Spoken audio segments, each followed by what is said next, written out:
All right. We're recording and revising. Oh, good. So we went south for, we went south for 2 months. Yeah. Yeah. We went to the island. Yeah. We usually have done that, but, you know, we lost. That'll be first, yeah.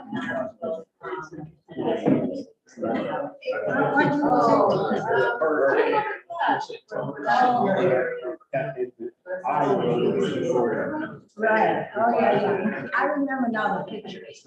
They were probably, I think, 98. yeah, that makes sense. All the houses we were staying at. I knew you went, I didn't realize you were there. Yeah, that's sort of a retirement thing. Yeah. 5 years. How about you guys? No, we went, couple of overnight ski trips. So that was it. No, no. Sherman, we went to Jackson. They were looking at the same thing. A couple of weekends ago. Even though we 3 were not- nights. We got rained out on Sunday. So the kids on the ski were Saturday. That's, I have to do a journal. But that was, it was. Yeah, that's just, I have, that's just. the Yeah, I journal. didn't ski last year and I Right now, skied it's like, February so 29th. priority list. Like, every time I bring it, yeah. Yeah. Yeah, I go through. Sure, you making socks. Yeah. Nice. It's the only thing I can, everybody about it. How many needles is that? You guys got. So I can, Share ask publicly or. But I know there's a couple places where it's something new. Sure. You never know.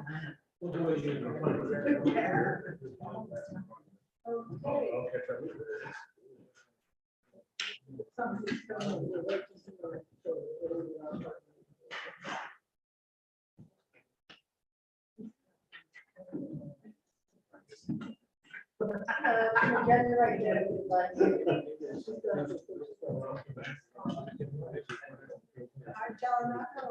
Okay, so it's just a little after 6:01. I'd like to call this meeting of the State Board of Selectmen to order.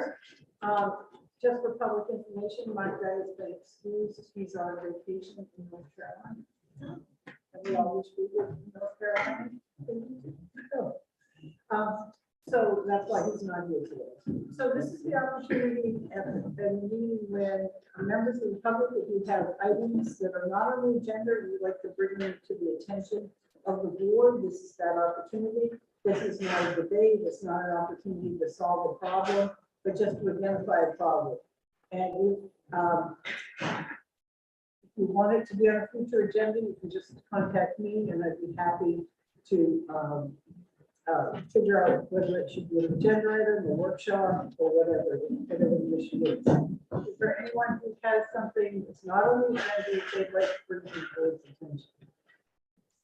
All right, seeing none, we're gonna move right along into town reports. And we'll start with the town administrator's report. Hi, everybody. So I have, there's a few things on the report and most of them are kind of quick. With the stone board widening, last time we had a conversation about selectmen deciding whether they want to raise walkway or just marked off one.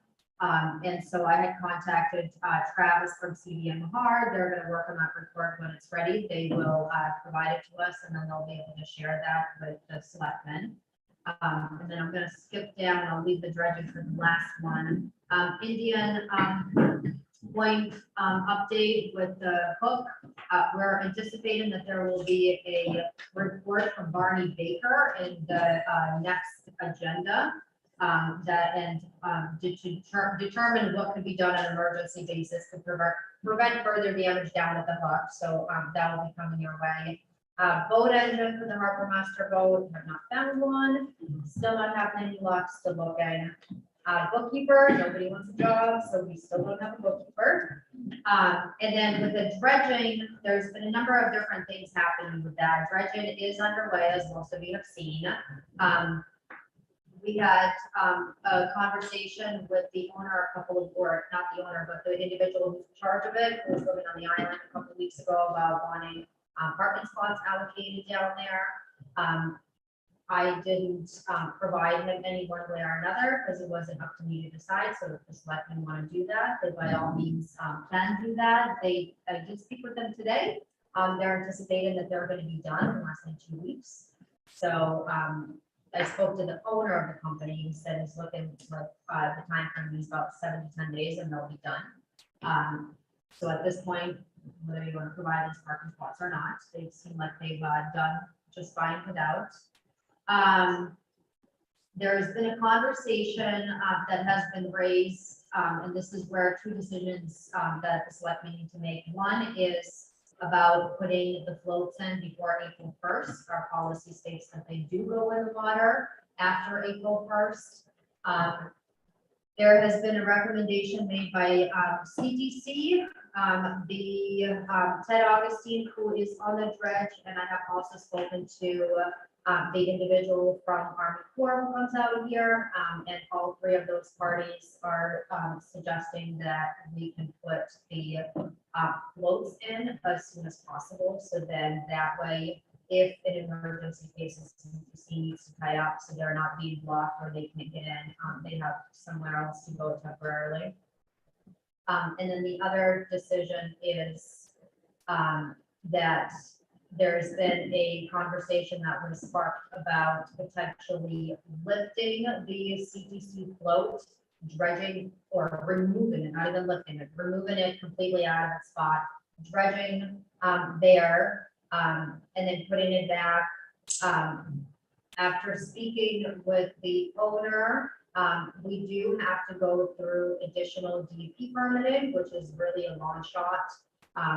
Chances are probably not going to be something that we could receive. We are on a really short time frame, so we're looking at 7 to 10 days. If we don't want them to extend their time here, they can't. They have to be gone by April. And there is also the discussion of how close can we get, even though we have the stability study and it's stable, we're not sure how close we would be able to dredge. It would be a very small amount. And so that's something that the selectmen need to decide on whether they really want to pursue that and hustle to try to get that done. Our public works group does not have the capacity to remove that large float. And so it would be a lot of work to try to get that figured out, and it might not be something that you can scramble in time to do. So that is the administrator's report. With the treasurer's report, I'm really not going to go into detail with it. We stand pretty normal with where we need to be at this time in the budget. We have paid off a lot of our debts, so some of the budget line items are completely at 100%. There are a few entries that we need to do and transfer some money around. So some of the items with the transition of town administrator, some items aren't as accurate as they need to be. But if anybody has any questions. Okay, so let's just start with the float situation first, and then we'll go to the dredging question, then we'll go to the treasurer's report. Does that sound okay to everybody? Okay, so regarding the floats, so what the recommendation from all of the parties has been is that we put those floats off as soon as possible, and that will mean if I think the crew has been actually working on them, but it depends on the weather. Right now the weather is okay, so so I guess someone came to me the other day and they were on the new boat and the wind was blowing and the barge was there and it was really difficult. They said Amanda did an extraordinary job getting out through there. And I guess my personal feeling is that the weather looks okay right now. We're close to the end. Why not put them on? But I'd like to hear from the rest of the board. If you want to make a motion for that. That, You mean put them that's long. in the water? Yeah. Yeah, to me, I think it's just at some point, it's gonna be a safety hazard, because they're getting to a point where.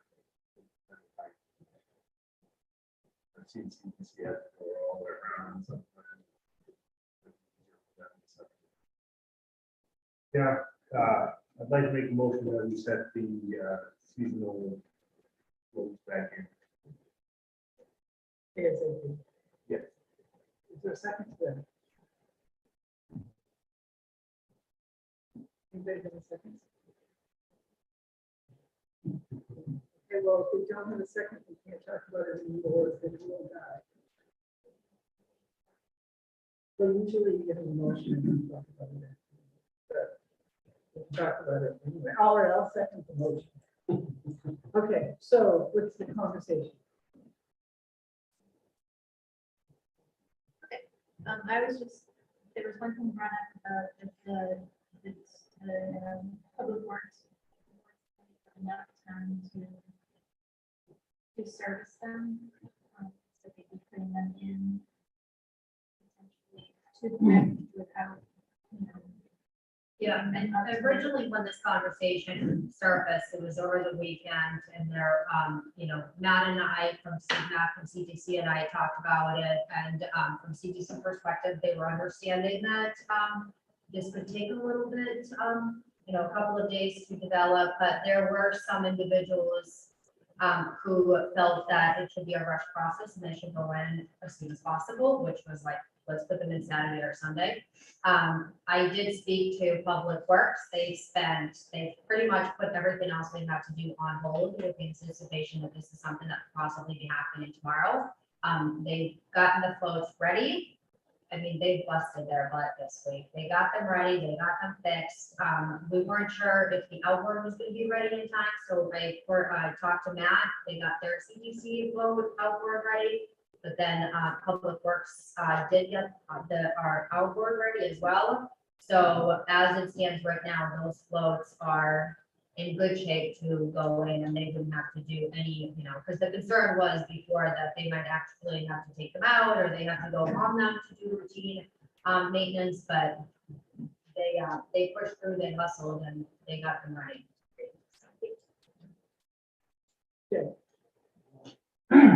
Excuse me, take this off. I was down there at the 8 o'clock boat this morning with somebody in a wheelchair. And the C2C vessel had just been pushed back to the commercial boat. And, so I went down and looked and had a chat with Amanda.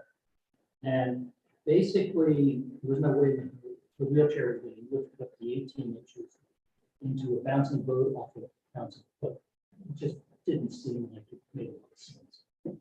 My question, as I went home and talked to my wife, and I said, if you had to step up 18 inches with your knee at the moment, how far are you going to get towards getting on the boat? And the answer was, not getting on the boat. Even for a healthy group, as I look around the gray hair here, including mine, stepping up off a bouncing float onto a bouncing boat, 18 inches plus or minus, so you actually go 2 inches out, is going to be something of a hazard. So I'm not quite sure what the point is. I mean, I realize that the crew is rushed to get these ready and everybody's been over backwards, but if CTC is going to have to load people under those conditions, Matt, you may have a word here as to what you think, since you're the manager. But it strikes me that, it is not the best approach.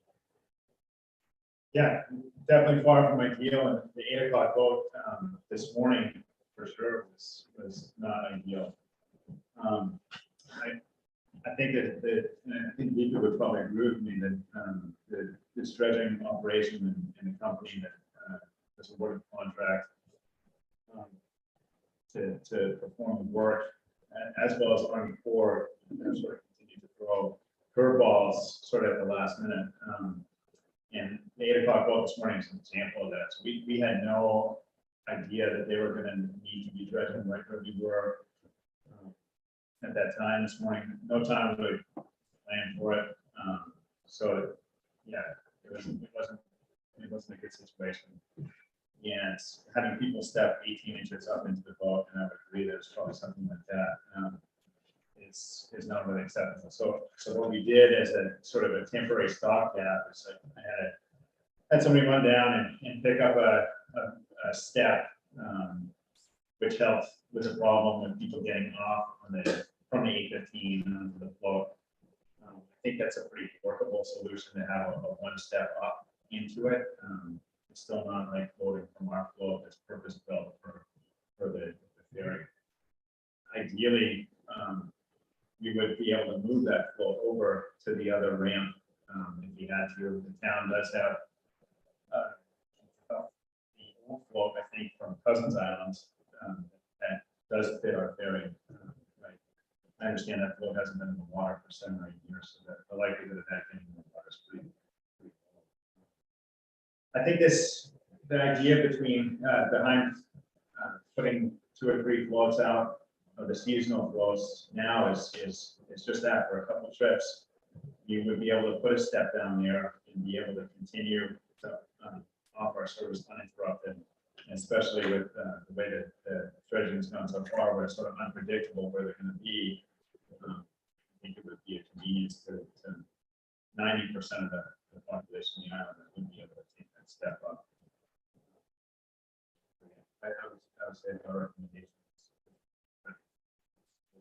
Just as another option. But you're comfortable loading people under the. Yes, with the, I'm not sure, I'm not saying I was comfortable with after I heard what was going on at the 8 o'clock vote, but by the time the 8:15 was coming back in, I was comfortable with that. Jay, the one thing to add to that is with my communication from Army Corps and Ted, who is the head guy on the dredging, their recommendation to add the floats isn't to accommodate to CTC. Their recommendation is to get CTC out of the way because they're in their way. And like he said, the communication that we've experienced with Army Corps and the dredging company hasn't been ideal. It hasn't been smooth. It's been really frustrated and difficult. And so at this point, you know, from my perspective, and Matt can agree, we just want to do what we can to make it as easy and as smooth as possible. Because they've thrown out at us, you know, there's a cost associated with the potential delay of the barging. So if CTC is in our way and we can't barge because they're there, then it's going to cost you more money. And so this, you know, well, through talking to them and through having multiple conversations with Matt, seems like with us being, you know, 2.5 weeks from the time frame when they usually start getting those floats in, that we can just smooth the process enough that we can get them out of here sooner than later. Any more questions from the board? Okay. Any questions from the public about this issue of putting the floats in early? So they usually would go in April 1st. Tomorrow is the March 17th. The reason that we have set April 1st is because of weather.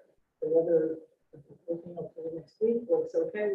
God only knows what will happen after that. We have no guarantees. As Pika said, that they hope to be done within 7 to 10 days. But in those 7 to 10 days, it can be a very difficult situation. Anybody who's been on the boat knows there's not much space between the boat and the barge when you're trying to get out through there.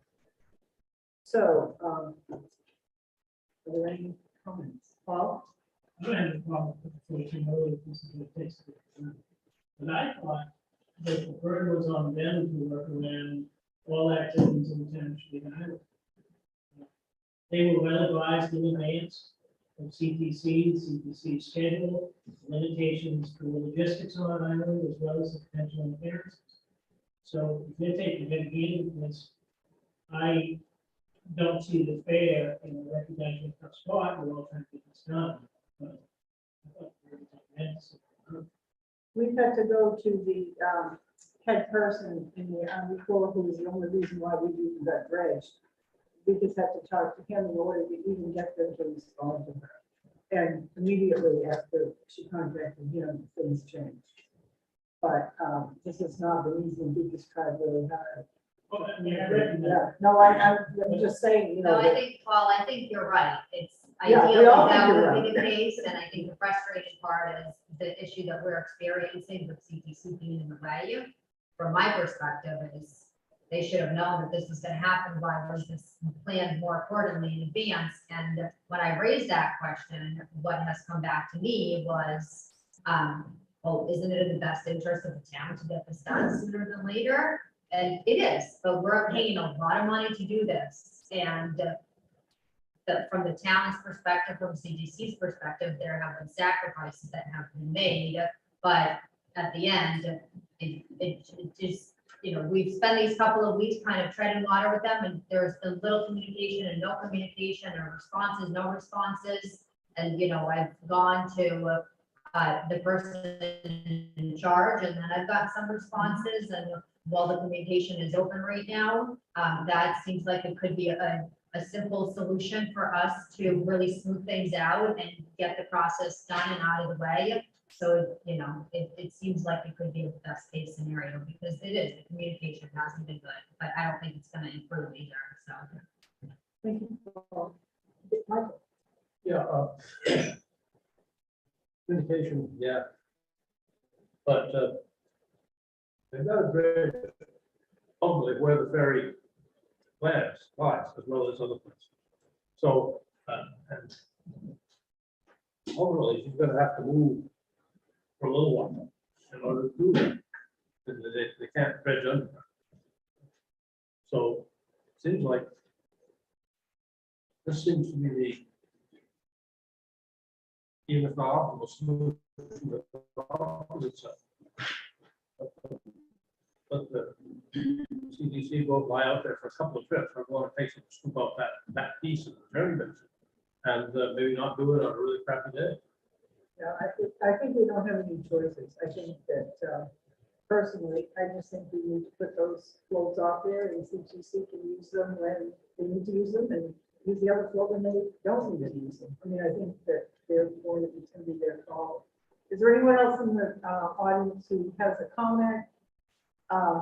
Okay, we've got three. Yeah. Quick question from that, because I understand you have probably the best grasp on logistics. From a health and safety perspective, these are the passengers on them. To what degree of risk do you reduce? Putting those folks in? Well, I think the only risk, I don't think there's a safety risk that's reduced, because we're not gonna take risks. So if it's unsafe to run a boat, like, for example, this past weekend, the weather got pretty bad. The dredge captain left the scow and the dredge in, which was the safest place for it, right onto the stone wharf there. And it was tight. So our captains were comfortable with it until the dredge crew came back in with a little aluminum boat. Not that little. And then it was too tight. And there's some instances of contact between the ferry and the aluminum boat. And my captain said, I'm going to have to cancel boats unless that boat leaves. So that's what would happen. It wouldn't be that the ferry got into a dangerous situation. It would be that the ferry wasn't able to run to prevent dangerous situations. So the way that I see these floats helping the community and CPC is for us to be able to continue to provide our service uninterrupted, although, you know, it will be a little bit more easily take a step up. So Matt, will you help people if they need help? As much as we can, yeah. So I know that Amanda was down there this morning helping everybody. There's always going to be somebody, when that step is out there, there's always going to be Somebody right beside them, okay. there. John? I just want to say that the communication today was very good. See in the thread, and you know, I think this is, you have to look at this is still an opportunity. It's been like 19 years in the making, you know? And back to Army Corps here, and this is federal money, this is a national funded project. Senators and congressmen are involved in this. It's a big deal. And I think we're really lucky, but you also have to be prepared for it. And I sent that email to try to facilitate some communication so that we can get through this. Because this happens, they've done this, you know, they keep doing this, you know, they're dredging in different communities up and down the coast. They dredge, you can't back every 2 years, they dredge the Saco River every 5 years, they dredge the Web River every 10 years. So there's ongoing things, you know, I remember Ralph Stevens, he dredged, there's the main channel that was dredged, and then he dredged his section using Chusumka and homemade, so there's a lot of things that go into it. But I'm fully confident that we as a community can work it out with communication. It is a really large dredge, and it's a learning experience for me, and as well as I'm sure it is for all of you. You know, but I think we should, you know, try to use honey, not vinegar, and thank the Army Corps and everything else. And just, but also it's a new thing for us, reviewing the dredge plan and what the scope of it was. well, the versus what it question, actually, the question is, do we put the floats up? That's really what the question. I would definitely. Yeah, okay, that's. However, I would say that this is something that Nathan Dowdy shared with me, is that I think all the floats are the same age, they're from 2003. So one thing to consider would be putting in the budget replacement of one of the floats every 1 to 2 years, so that you're not replacing all 4 or 5 floats at the same time, because they're not in great shape. That would be great if you could come to our capital budget meeting, because that's when we will be talking about that. Thank you for that suggestion. That was great. Yeah. Paul, I just, it seems like we to use gravel, that children be like. And one that used to be down the road, is still down the road. the town owns it. It's not, It's in front of Will's Foot. I thought it was up there. There's one lane on the ground in front of Will's Foot. Oh, I think Richard knows about it. You Yeah, guys moved it's there. got a couple of Down at metal- yeah, there's a couple of metal browse hanging around. Yeah, Immediately. yeah, definitely. So Yeah, that I does would- belong to the town of Shaker. I was down to the hook a couple days ago, and I was actually looking for that, thinking the Yeah. same thing. So I, last time I thought right from it, yeah. Okay. Okay, so I'm sorry, I was thinking it was Richard and Jen. I think it might have been Andrea and her husband and John who moved it over there. But this is coming back to me. So I would think that, you know, that could be, that it does belong to the town. So they just saved it from floating away, from being washed away. Okay, let's get back to this issue, because we have a lot going on tonight. Are people ready for a vote? All right, so all in favor of authorizing the town administrator to launch the floats ASAP? 3, 4, unanimous. Thank you. All right, let's move on quickly to the next issue had to do with whether we should try to get additional dredging done. I talked to Mark Cable, who is the person who is in charge of the whole operation. And we had some communication going back and forth, and it would not come under the current permit we have, even though the dirt is next to it. And what it would entail is us getting another permit from DEP, and Beaker has talked to them as well. And the possibility of doing this, and it's a very small amount anyway, is like, as my people said, is a long shot, and we only have a week to do this, and it's probably just not possible. One thing that Mark Cable did say to me the last time he emailed me was that they are going to come up as close as they can to where the boat is, and then there will be a 1 to 3 grade going down into the channel. And so my personal recommendation is that we not take the energy of the town where Vika is so overstressed to try to go through all of this process, because 10 or 12 since 2009 in August or July of 2009 to get where we are today. And to try to think we're gonna get a DEP permit in the next 7 days is probably slim to none. And what they estimated when I talked to Mark Cable was about 250 cubic yards. And so it's not that much anyway, and it's not gonna make that much difference. The engineers also were concerned that they know the water's stable, they don't know how far out into the water and how deep the dredge might go, that the foundation of the wharf is. So that's not worth it either. So that would be my recommendation, unless somebody wants to make a motion that we pursue the DEP permit.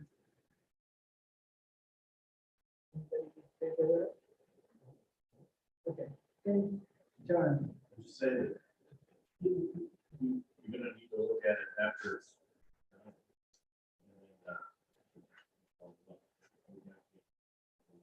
well, the other piece of that is we're in the midst of beginning stages of this big project at Stonewall. Right. And so at that point, if there is a problem, there can be mitigation in the design that would keep the wharf closer to, the boat closer to the channel if that's necessary. So that was the other thought.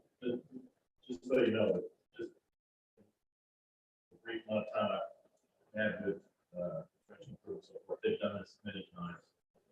They're cleaned out. There is what they call a cut, it's like a 45.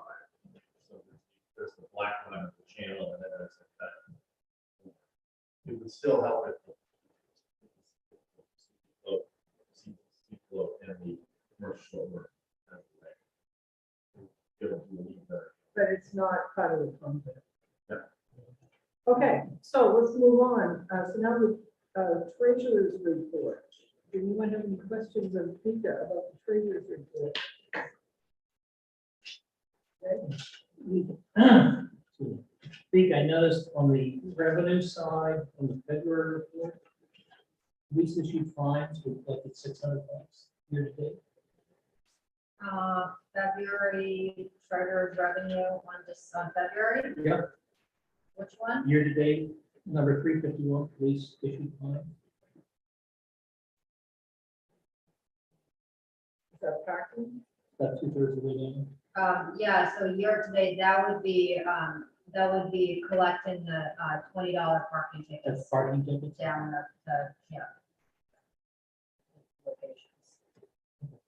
That's for a couple of them. That's, thank you. What else you might have seen within the packet? Have any questions? Okay, moving right along. The next item on our agenda, we're pleased to have representatives from the Shebig Great Shebig Golf Course. Every time I say it wrong, I can see Dave Bucksbaum in front of me. Anybody knew the dearest person in the whole world, that he was so adamant that we make sure that we say the Great Shebig Golf Course. So every time I do it wrong, I hear his voice. So Linda Brady's here to talk to us about this. It's up to you. Okay, I'll stand up. And if you could speak louder, because this owl, we have this thing called the owl, Linda. Yes, I know about that. Yes, Yeah. yes, I know about that. I really thank you for taking any amount of time to give us this opportunity to just tell you about this project that we're going to be doing at the golf club for the next several years, because we're very excited about it, and it is a challenge for us. And we decided after about a year, it took us to decide that we would go ahead and go through a certification process as an Audubon International Cooperative Sanctuary for golf courses. That's the only time I'm going to say that wrong name, but we're going to call it the Sanctuary Cooperative Program. But this is a distinction that there's only 6 golf courses in Maine that have attained this, and we, of course, would be the only island course that would be achieving this status. The program promotes ecologically sound land management and the conservation of natural resources on the golf courses. The club decided to go forward with this project because it believes it has a responsibility to the land and the rest of the island community to follow the best environmental standards going into the future. We want to ensure that we are being good stewards of this 30-acre parcel of land, which has been the golf course now for 102 years, or it will be in the summer, it will be 102 years. It's not golf course. We have taken this on knowing that we need to use some of our vital financial resources. And also that to complete the certification is probably going to take us 3 to 5 years. Once certified, we will also have to pay an annual fee to ensure that we are keeping up the standards required. We would have an on-site visit every 3 years. It is something that we're doing so that future generations to follow and carry environmentally for the site. I have to read some of this because it's a little complicated. I'm sorry, but to achieve the certification, the club must first conduct an inventory of environmental resources and potential liabilities on the course. And second, we have to develop an environmental practices plan that fits the setting and the goals of the staff and our budget. There are 6 components to the environmental practices, including environmental planning, wildlife and habitat management, chemical use reduction and safety, water conservation and water quality management, and outreach and education. The certification papers, which we now have received, fill a whole notebook and are pretty scary, but not if you realize when you read over them what it will do for our property as we become the stewards of this property. The club has engaged Flycatcher LLD of Norris and environmental consultants to do our site assessment during this coming year.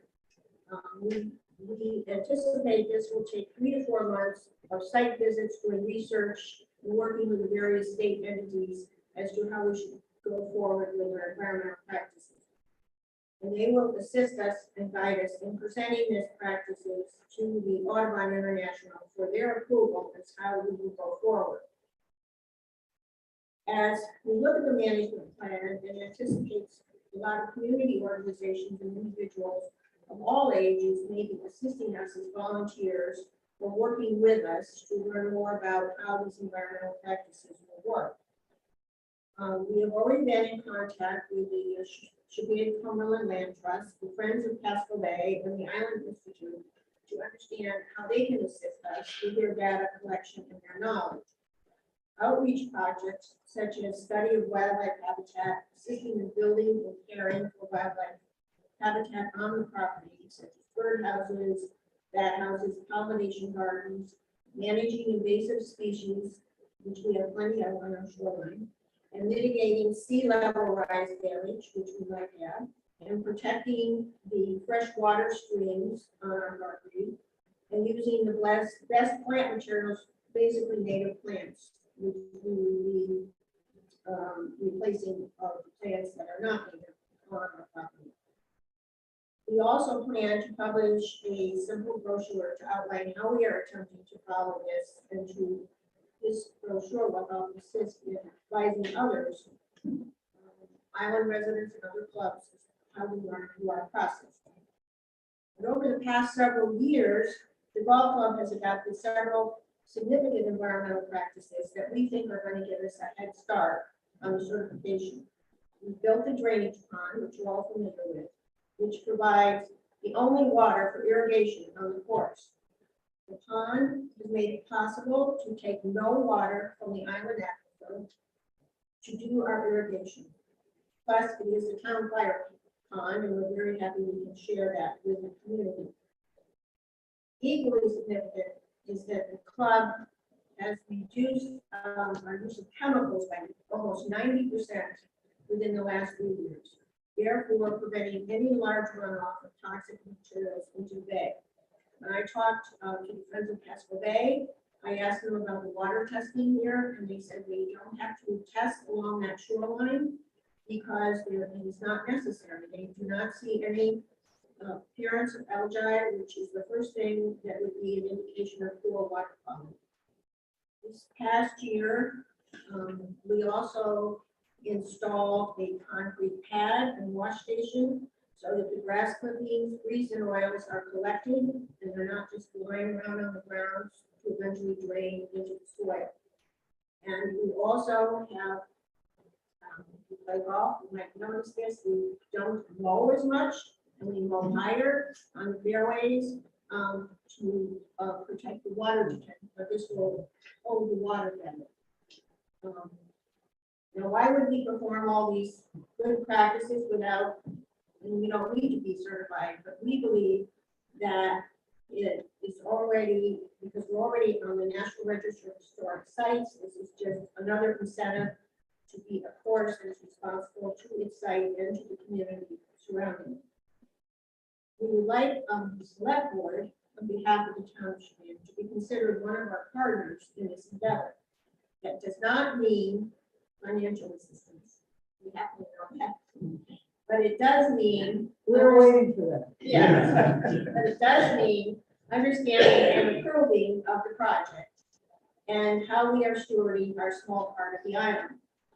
As we proceed with the project, we anticipate that we might be asking for some financial assistance or grants, and these may have to come to the municipality to prove that we're using it on the property on the island. And the other thing would be that with the state departments, like the DEP, we may have to work with them to get permits, and that may have to go through the town also. So that is why we are wanting you to understand about this, but also thinking that we will be our partner. And one of the things on our certification,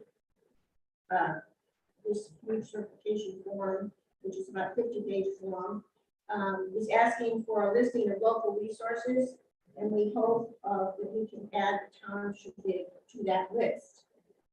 I had the opportunity this winter to participate in taking a course from the University of Maine regarding climate change in the land.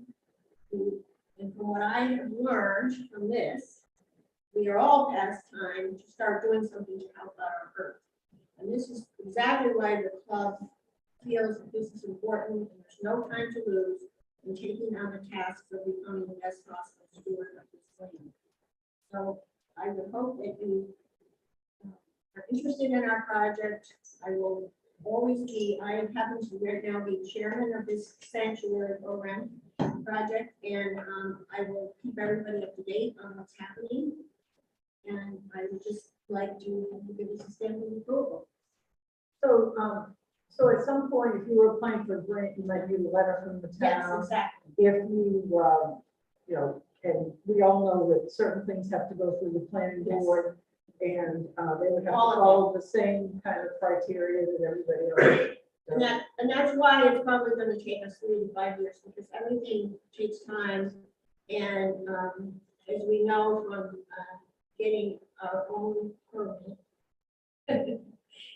from the state for our septic, with Bo's assistance, of course, it takes a long time sometimes to get that information from that permit. So we figure, and every year we have to rejoin, so we're paying a fee for that. So we'll try to do it as fast as we can, but we're estimating out 3 years from now. And this year it will be just making a site assessment and getting ready with our practices and what we're going to do. And then the following year, I will be coming out to the community organizations and schools, the rec center, perhaps, for doing various projects so they can learn about what's the best way to handle something. And we do anticipate we will have mitigation projects. I learned today that mitigation is one way of taking care of things, and adaptability is another, because a lot of things will be adapting to what is happening with climate change to properties, and there are mitigation that can help us not have so much. I'm happy to answer any questions about it, and I didn't bring my big book with me, so you have to see all the work we have to have. So that's one question, and I'm gonna open it up to the board. Do you still have any of the purple gentians? Well, now Martha is the one that was going to Martha Hamilton. I know, because when I was a little kid, we always saw those. And I haven't seen it. I look every year. It used to be on the other side where Arthur Pond is. Right, it was by the road. Yeah. This is a wild. Did you see some last year? So that would, and then, No, I I thought wonder that if it we might could not. trade plant, are they bigger? Tornado Okay, so can we plans. transplant some as part of it to bring it back to the way it was? Now, one of our biggest things with this is going to be mitigation of and working of the management plan, as I understand, it, will be with the invasive plants. But it's happening all over the island, and we have it just like everyone else does, and it's encroaching upon our families. Anyone on the board have any questions or comments of Linda? I think it's a good idea. So the fact that it's much. I think it's a great way for kids to get involved and to learn and have bat houses and bluebird houses, workshops. Well, as some people say, we have to start now to have a future. So we want to start now and be protected. Thank you very much. Thank you. Carolyn? I think it's a great idea when it's going to say that, what if the bird is trying to, you know, they nested there, developers have been really good about. What bobbling system? Like a goal. Oh, fun. And they work, they, you know, they move them all around and they put stuff barriers around it, so that it works. Also, I think the golf does a great job of being part of the community in the apple pie park, on free, and all the programs they do, all the kids are free, and it's just a great job. Thank you. Well, the community is very important to us, and we know we're surrounded by it, and we know we have these 30 acres. And we know we take this. And there were bobbling when I was a kid. And there was- Yes, I don't think it's fun. And you do a good job with the fireflies too. Is there And a good job with the piece, right? Yeah, oh, we're a great job with the piece. Anyone else in the, want, have any comments? All right, thank you very much, Linda. Well, We thank you for appreciate your you and time. Scott coming over from the mainland. Oh, Thank no. you, John and Sharon, for picking up. Okay, Thank you very much. Now- you're welcome. We look forward to hearing more about it. All right, so the next item on the agenda, 22026, is to give Wright Pierce final report on stability of the stone wall and to take any action as needed. So tonight, just as a preface, tonight we are here to receive a final report from Jason Duran, an engineer from Wright Pierce Engineers. The report will discuss the findings of the study of the condition of the stone wall and its stability to be adapted for sea level rise. This is an opportunity for the board and the public to ask any questions about the report findings. In addition, we will hear an update from Carol Morris, who is the public outreach consultant on the stone wall project. This is not a discussion, this is not a debate on what we should do about the stone wall. Okay, so this is an informational meeting, and so just to clarify. Thank you. Jason, it's nice to see you. In living color. Oh, you're muted. Hold on. We got, there. Okay, can you hear me now? Yeah. You can hear me now. Okay, thank you. All right, apologies I can't be there in person. Thank you for accommodating. I wasn't really fit to travel these past couple days, but appreciate the opportunity to present our findings again and discuss this with you. So in review, the Wright Pierce team conducted an inspection and a structural analysis of the stone wharf. And the goal of that was to determine the internal stability of the dry stacked components of the structure. And also we went through and did a geotechnical analysis that looked at the supporting soils to determine the global stability of the whole system to withstand the loadings from the weight of the structure, as well as the applied loadings to it. So we've concluded that the stone wharf is structurally and geotechnically adequate. However, substructure modifications will be required if and when the wharf is to be raised. So the recommended way of doing that is by installing drilled micropiles, and those would be through the stacked stone sections of the wharf, and those are best suited to provide adequate substructure capacity for up to a 4-foot raise. We look at those spacing at about 6 feet, if you can imagine, sort of around the perimeter of the wharf. And if there are provisions to raise the wharf to higher increments later, then those micropiles could be drilled in at a later date to tighten up the spacing on those to provide additional capacity. So in addition to drilling in micropiles to allow the wharf to be raised, should that be the decision that's made, it's recommended that a concrete perimeter structure be placed with what we call grade beams, which are beams that would transversely tie the perimeter structure together, and then put a stone fill between the new structure elements so that you'd have a bituminous surface similar to what the existing conditions are today that would be smoothed out, placed over the grade beams so that you'd have a facility that would look and feel similar to what you have today, with an adaptive design feature that allows you in the future the opportunity to incrementally raise the structure by casting more concrete and raising grade beams and adding fill and reapplying the paved surface. So that's the brief summary of the structural component.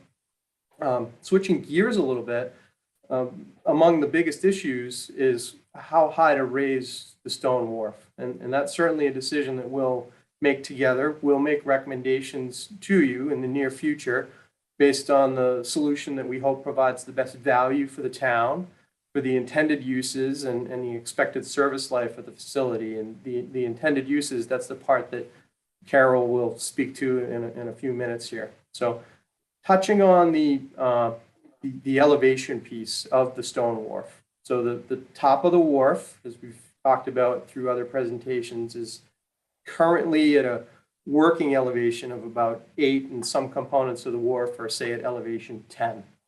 And we know that the structure experiences seasonal overtopping during storms that can be concurrent with high tides.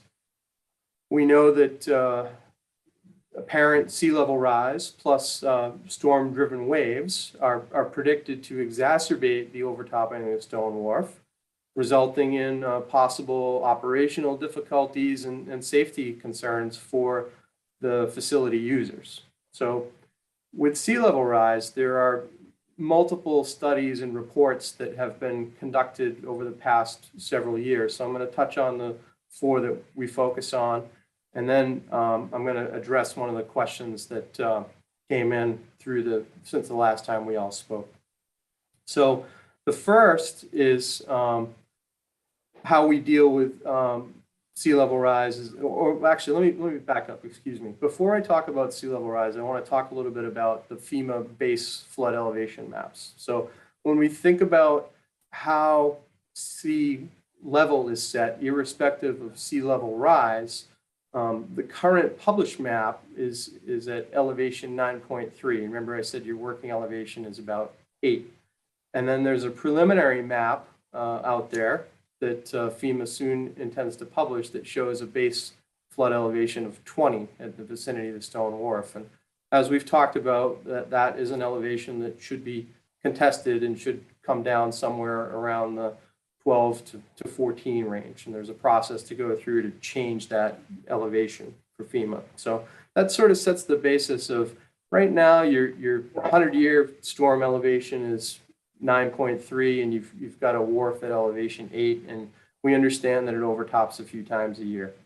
So now, more specifically talking about sea level rise, there's 3 different reports that we look at. One is the recent 2021 report that the Army Corps put together for the dredge project that you've been talking about, and that talked about a range from about 1/2 foot to about 2.9 feet, and that would be for the year 2072.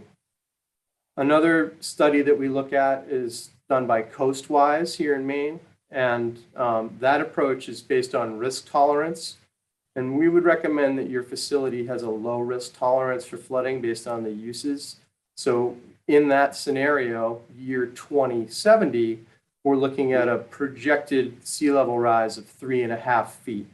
So the Army Corps says 0.5 to 2.9, and then Coastwise says 3.5.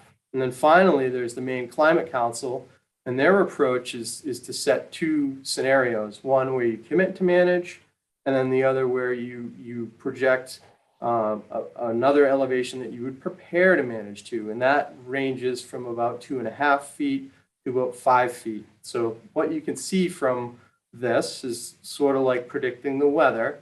There are a series of predictions that we have to take into consideration. And our goal going forward would be to sift through these in a way, again, that suits your needs the best based on the best value approach of strengthening the pier for resiliency. And with sea level rise, we'll also be looking at wave height analyses that with different storm events that'll come in. So there's really 3 components to this. There's what is the base flood elevation that you want to commit to, what kind of wave heights are we dealing with during storms, and then what kind of sea level rise will the community look to accept over a 50, 75, or 100-year period. And as we look to hone in on those results, that'll really drive how high we make the pier going forward. And then, again, what Carol will talk to and how the rest of the design team will support the work going forward is how wide the pier will be set based on the uses that we agree are best suited going forward. So with that, I got a good question from Mr. Corson, so thank you for that. I want to just kind of touch on a couple points because we were talking about the studies indicate no structural work would be needed if we go up to 2 feet, and I apologize if that wasn't clear in the report, and we've gone through and verified some of the wording there, but I do want to reiterate that what we were talking about was the internal stability so that the stones, we don't have to pin each one of them together. They'll be stable, but what we're talking about is the overall system. Should we have to raise the elevation of the wharf, we're worried about the global stability of it. So there isn't really a solution that we've come up with at this time that we can safely raise the wharf without doing some modifications to it. And we feel that the majority of the cost will be in that first 1 to 2 feet of raising the stone wharf, because that's when you have to do your substructure work. And then you would do that such that if you wanted to raise it in the future, you wouldn't have to go back again and do additional substructure work. So looking at that scenario, that's sort of how we're coming up with those recommendations and where the costs would be.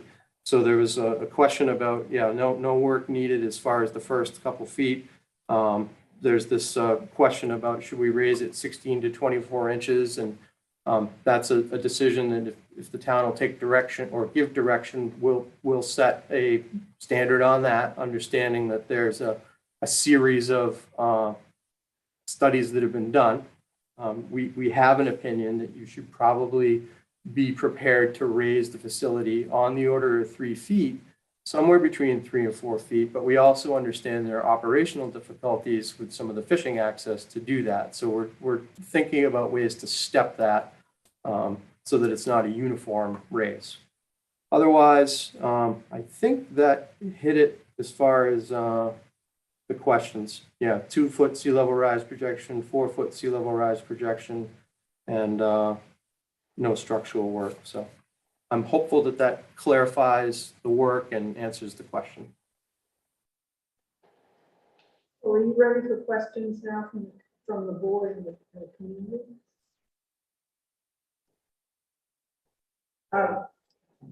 Jason, can you hear me? Yes? Okay, are you ready now? Have you finished your presentation and you're ready for questions from the board and then the community? Sure. If there are any questions, I'd be glad to take them. Okay. And remember, we're not trying to solve problems, we're just asking for clarification. Anyone on the board have a question to ask to, I don't see any hands up. Anyone in the audience have a question? Okay, I don't see any hands up. All right, so thank you, Jason, for that. And we appreciate that phase of the project. It's completed, and now we're ready to go on to the next phase. And I guess this is your introduction to Carol. Hi, everyone. I'm Carol Morris of Morris Communications, and I'm going to be helping the board and Jason out in working through all the questions that need to be answered before we can come up with a design that would ultimately be buildable. So I've been working with Jen and Donna and Vika, who are really the outreach committee for this project. And we put together a comprehensive program with the hope that everybody on the island is going to be able to participate. So the process will start with a mailed information packet that is scheduled to go out next week to everybody on the island. That package will include a letter that explains the process and also a paper copy of a survey, which will also be available online. Now, the purpose of this survey, which is the starting piece, is so we can understand better how you're using the wharf. I mean, we know generally how people use the wharf, obviously, but we don't know in detail how many people do it and how many parking spaces might be needed and things like that. So the second part of that, in addition to how you use the wharf, is how we're asking people to give your thoughts and ideas on how to balance all the differing uses of the wharf, because clearly there's a lot going on, a lot of different needs, and they're all important. So we're sure you have ideas. I know ideas have been floated before, and we want to get them here and get them in writing. So there'll be a place on the survey for you to write that down. For folks who maybe, it's something that would be easier to draw because it's hard to describe, we're going to be giving you 2 different views of the wharf. So you actually can draw on a piece of paper and give that to us. And then all that stuff is going to go to Jason. To be clear, it is an online survey. We're hoping most people will do it online. It's only about 8 or 9 questions, so it should be pretty quick.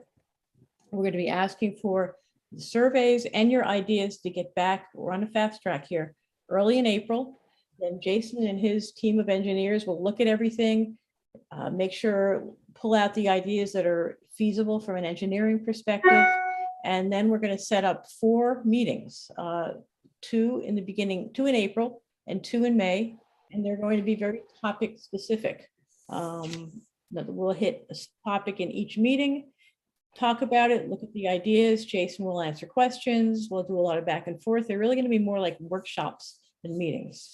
And they will be live in person, not online, although they'll be available online, but most of the work is going to have to be done face to face. And for an example of what the topics are going to be, we're looking at the first meeting being on safety and accessibility and barge ramp access. So those are pretty basic needs that need to be sorted out. Meeting number 2 would be on boating access, and that would pretty much be all the boats except for the fishing boats. So that would be CTC, small boat commuters, recreational, transit boaters, any charter boating. So those are the 2 April meetings. Jason's crew will take that back, figure out what to do with that information. Then in May, we will tackle fishing operations, which is obviously critical. Has a lot, we'd be looking at seasonal activities, logistical constraints, tidal access, location for on-pier use areas, landing areas, and, all important, the working height of the stone wharf. So that's the 3rd meeting. And the 4th meeting, also in May, will be on parking flow, which is where kind of it all comes together and everybody has to get to the wharf in order to use it. What we plan to do after each of those meetings is kind of do a straw vote from folks in terms of, here are the ideas that rose to the top. Which ones do you think are the most useful to you folks as an island? And that way, as we move along, we're going to get a sense of how all these components will come together into a final plan. And then by early summer, Jason should have some idea of what you folks will prefer and figure out how to make it work together. And we'll come back for a couple of meetings where we'll get the, hopefully get approval, support for this design, so that we can move ahead and potentially take advantage of some funding that may be coming down the road very soon. So that's really it in a nutshell. I don't know if you guys have any questions, but I'm happy to entertain them. Well, thank you, Carol. Is there anyone on the board who has a question about the process that Carol has outlined? Okay, seeing none. Anyone in the audience have any questions about the process? Linda? Yes, I'm wondering if the questions are only going to be asked to year-round island residents, and you're not considering seasonal residents could answer these questions as well? They're not going to get a hard copy, but they'll be able to get it online. It will Yes, be I on the- think Vika is the one who's doing all the heavy lifting on actually getting this package out. So she can tell you who it's going to. The packet that we're gonna be sending out is gonna go to all of the postal, service on Shebig, but then this, we're gonna have a specific tab on the home site of our webpage as well as Deb's webpage, where you can go, you can take the survey, you can read the information, it'll have all of the dates and everything broken down to, when it's gonna take place. And it will also be in the newsletter multiple times. So folks will be able to see it, read all about it there. The webpage, as Vika said, will have a lot of the specific information about the meetings, as well as the link to the surveys, as well as we'll have a link to Jason's report. And there'll also be copies of the maps that you can print out too. Yes. You know, And we'll also have hard copies of those things at the town office for folks who prefer to look at it that way.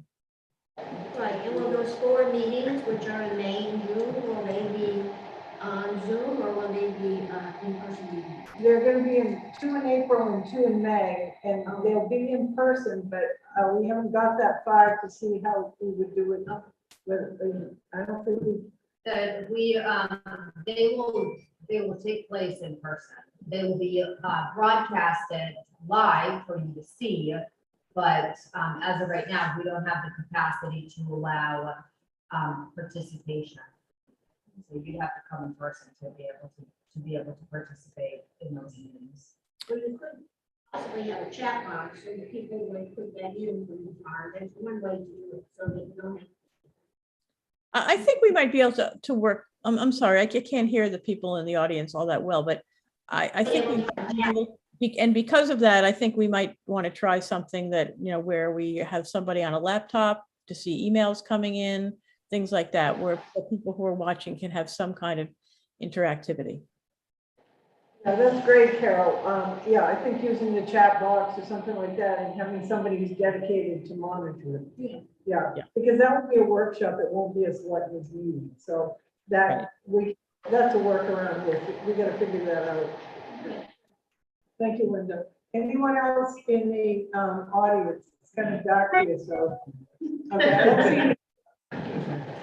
So thank you, Carol. And we look forward to working with you, and we look forward to the meetings. Perfect. Thanks very much. Thank you, Carol. Thank you, Jason. Thank you. Thank you. Good rest of your night. You too. Sunglasses. I spoke to Sarah about it, we got it. Okay, so moving on to the next item, which is to discuss the broadband contract and consider approval. So I've got some clarification before we can start to talk about this. Tonight is here to give the board, we are here to give the board of selectmen an opportunity to review the broadband contract between the town of Shebig and Maxine as authorized by the 2021 annual town meeting. The contract has been reviewed by the town attorney, who has made some specific recommendations with comments and clarifications from the broadband committee. We will not be voting to approve the contract as a board of selectmen. Because it is a multi-year contract, and this is something you learn, you always learn things as you're going along. Because it's a multi-year contract, the town attorney has told us that it has to be approved at the annual town meeting. So the board of selectmen does not have the authority. If it were a single year contract, if it was 1 year, we could do that. But this will go to town meeting. It will be a warrant article on the town meeting agenda, on the town meeting warrant. This will not impact the town's ability to apply for grants, because the board of selectmen does have the authority to both apply for grants and approve grants based on if they're awarded, they can accept them based on a town meeting warrant article that we pass every year at town meeting. You might remember the school has one and the town has one, where it says the board of selectmen can apply for grants and can accept grants on behalf of the town. So we've talked with the town attorney, and she said Connect Maine, which is one of the big grantors, is very familiar with this process because we are not the only town meeting town in Maine. If we were a town council form of government, it would be much more streamlined, but it's not. So that's why it goes to town meeting. Tonight's discussion will focus on specific aspects of the contract. If the board has a specific question that will need legal review, they should be given to Vika in writing by Friday so she can send them to the town attorney. The same is the case for the members of the public. So this is not a debate about whether we should have broadband or not, but it's a discussion of the substantive questions related to the contract. And we'll begin with the franchise agreement, and just to try to, so that we're not all over the place. What I'm suggesting, and anybody who has those with them, there's two parts. One is the franchise agreement and the other is a contract agreement, construction agreement. And so what I'm going to ask is the board, is there anyone who has a question or comment in page 1 through 5? And we'll kind of break it up like that so that we don't have somebody asking a question about page 1 and somebody goes to page 18 and everybody's completely confused. So, so it just seemed like that might be one way to do it. So from the board's perspective, 1 through 5, do you have any questions or concerns or comments that you would like to address at this time?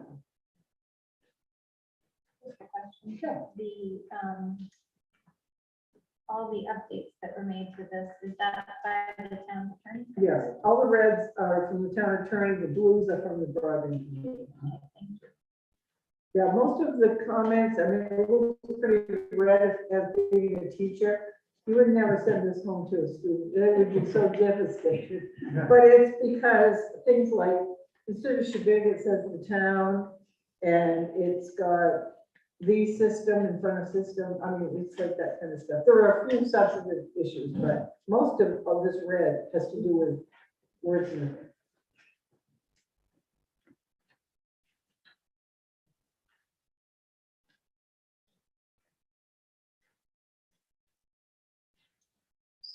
So there's nothing in 1 through 5. I'm going to open it up to the audience, and then we'll come back to the board.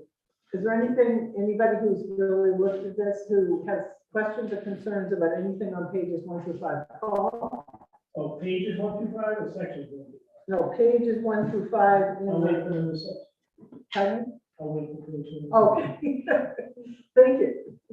No, I'm just thinking it's easier to do it, to break it up in little chunks. Okay, so seeing none, okay, let's go from page 6 through 10. Paul, you have, well, let me ask the board and then I'll ask you. Anybody have any questions in 10 through 6 through 10? I mean, these are like the most bored, I have to be honest. Looking at contracts, boy, if I'd ever been a lawyer, I never could have been a contract attorney. But a contract attorney has looked at these, so. And I can't imagine, God bless their souls. All right, well, if people are looking forward to question. Oh, I'm sorry, Jay. Starting on page 6. Okay. Subsection F. Axiom will make repairs on behalf of the town due to unforeseen circumstances, and the money and the cost gets passed on to the town.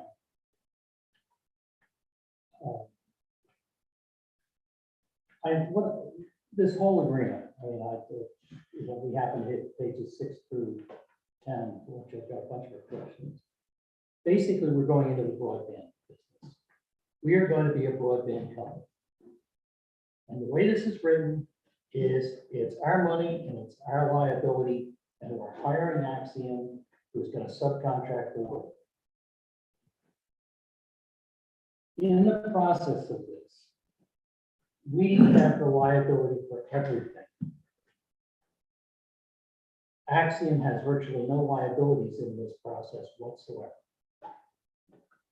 Now, when in my various businesses, now and previously in the past years, would never, I will look at this contract and throw up. The issue is that Axiom has no money in the game, but besides that, they have no responsibilities. And no liabilities. It's all us. We're handing them almost $10 million. By the way, the numbers don't add up. And you get to the, I don't know if it's in this part or the other one, but they expect a cost of $1,650,000. Let's just stay on the section we're on, okay, and then we'll go to that, because people are gonna get confused.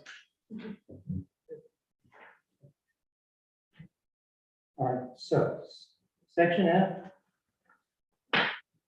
Any of the issues on a large outage and so forth are our cost, not accidents. We don't get reimbursed for accidents for it.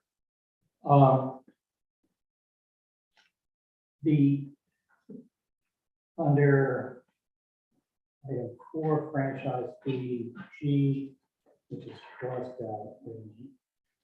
It's the next page, top of page 7. They talk about Acxiom's going to guarantee payment of the debt service, which is lovely, and up to $10,000 for the insurance. And they keep talking about the insurance as covering maintenance items, not disaster items. I haven't seen a whole lot of insurance policies that cover maintenance, but maybe it's something new I don't understand. Every 4-year review, I guess, I don't know if you want to look at that. The poll license fees, I'd love to know what they cost because it says that Axiom's going to pay them, although we pay them and get reimbursed. But I'd love to know what they are because subject to what they are will significantly impact the cash flow and the ability for this to work. Okay, page 9. Item 9. The town and Axiom indemnify each other for any breach of the contract that leads to a liability. I really don't understand that, and I don't understand how it got past the lawyer.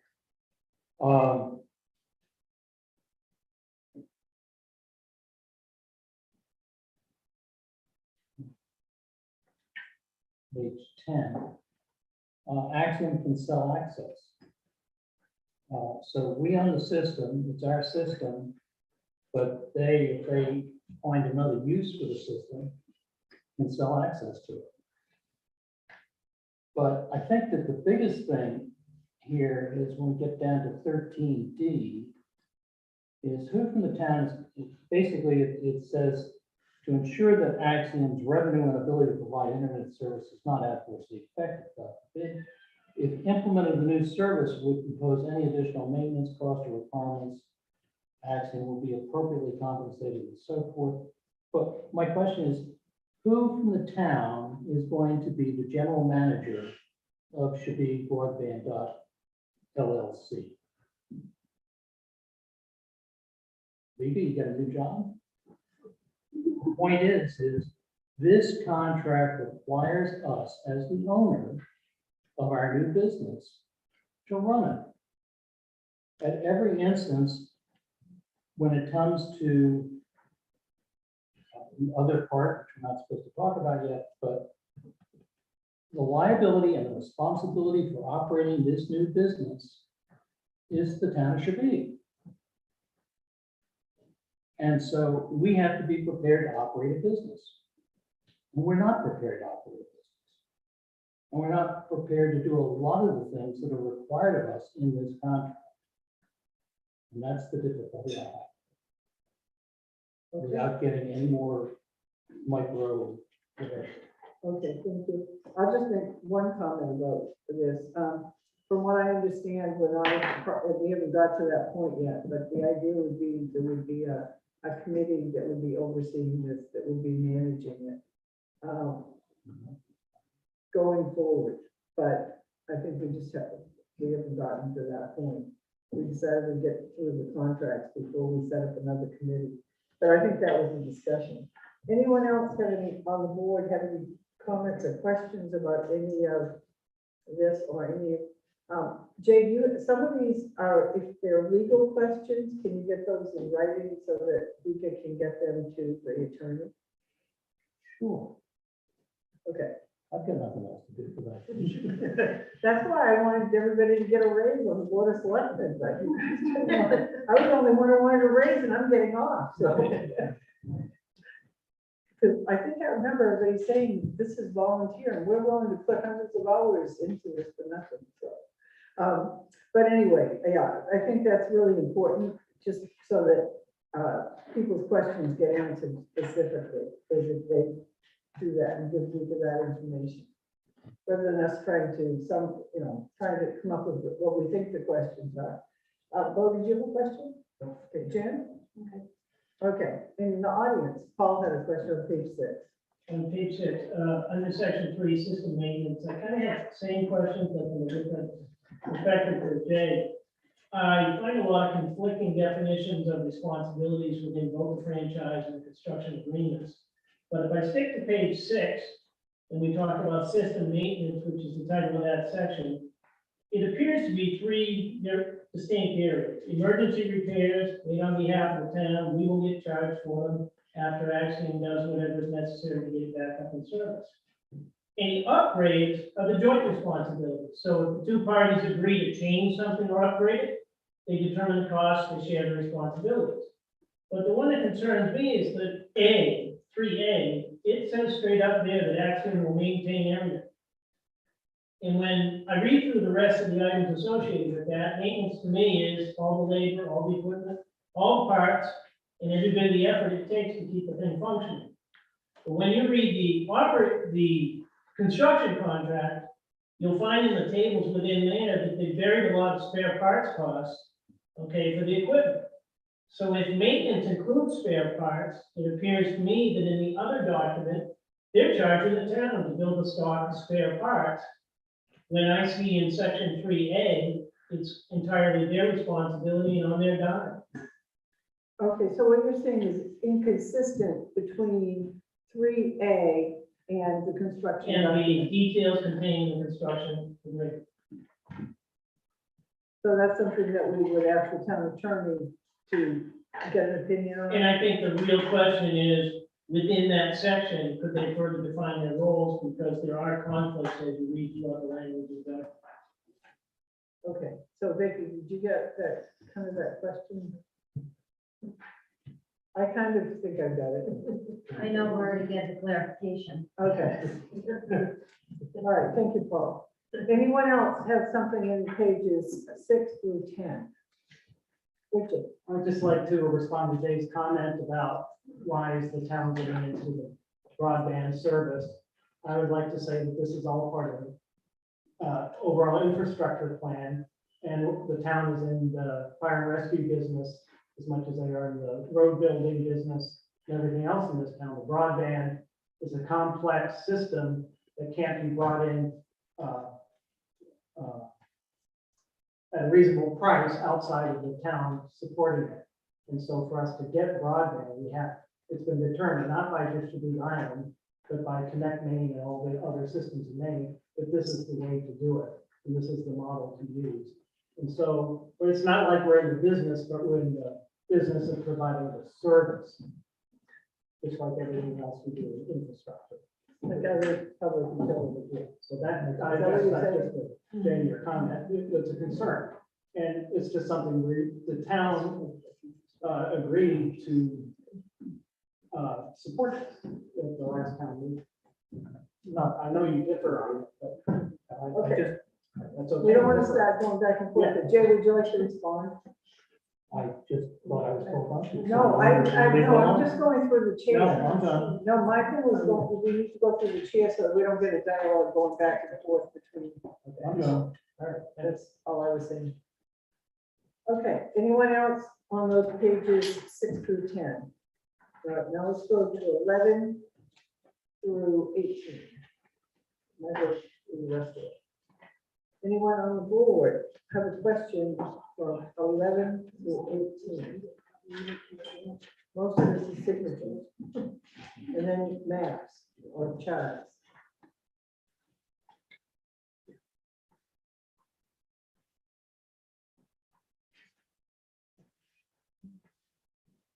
One question that I had, just for clarification. So when we're talking about the 4-year, if there's a 4-year review, that means that all of these rates, like if I sign up for 50, say for example, and it's $59.99, that I can be guaranteed for the next 4 years that it will just be $59.99, or is there any caveat? I Michael? can speak to that, yeah. I don't think anybody has any intention of raising the rates even beyond the 4 years, but yes, the rates in here, that's the rate, there's no taxes and stuff on top of it, is guaranteed for 4 years. The review is really from safeguard for us. If we think Axiom isn't doing what they're supposed to do, it gives us the building mechanism to, instead of having to do it kind of ad hoc. We wish to have to look at it. This is working out the way we thought it was going to, or we need to do something different. Okay, so give both sides an opportunity, Yeah. not just that they can raise the rates or change the rules, but that the town also can And we can fire them if we want, if they're not. at that point. Well, we could earlier, if there's Yeah. something in there too. If they're not performing, they get a year to fix it, and then. we And fire them. I noticed on page 17, on that same page, that the town attorney has changed it from having a specific bond payment amount to say an annual debt service, so that it Yeah. covers, because we don't know what the interest rate will be, and we don't know what the capital cost will be, we don't know how much grant we'll get, you know. Yeah. So I assume that's why that was changed. Yeah.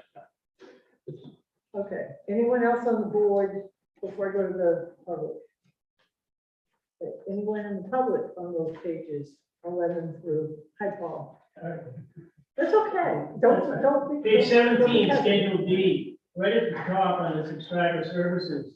The first paragraph, the way I read that, can somebody confirm, does that indicate that the minute they have their first customer connected for 48 hours straight, the clock starts on the bond payment to the town, the reimbursement for bond payment to the town? So my construction schedule is estimated at 15 months. That's what they're saying within this. And they have a customer up full-time for 48 hours. Is that when the clock starts?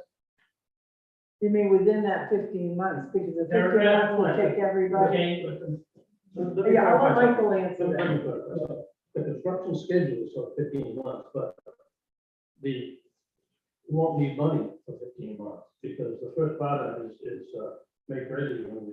oh, we'll get to that. That's in the other. Yeah, I understand, but that's, what you're getting at is that we might need a bond payment. So I'm asking when the clock starts for the first payment to the town as defined in paragraph 1 on the Schedule D.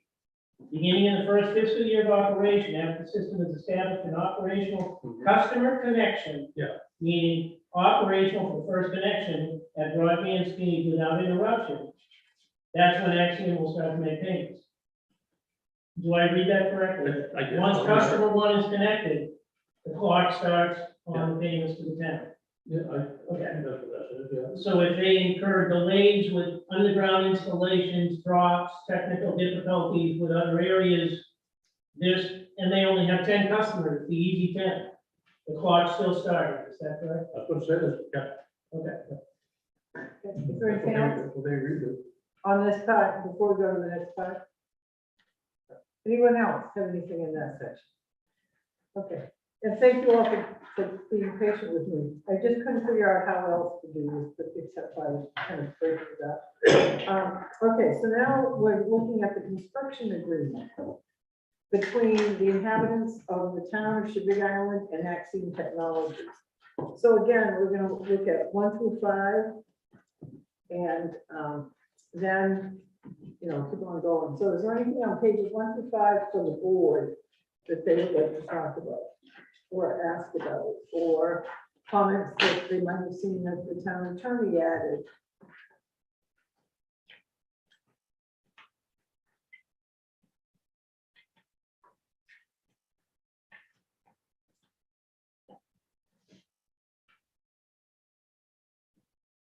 Anything for you all? How about you, Jen?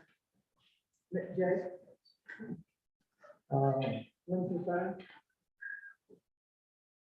On page one, Okay, construction of the fiber optic system, Axiom with an approved contractor, who's the approved contractor and who does the approval? so who's, okay, so an approved subcontract, who approves the subcontract? It's our system, who approves the contract? Okay, good question. Michael, can you answer that, or is that one of those other questions that needs to go beyond here?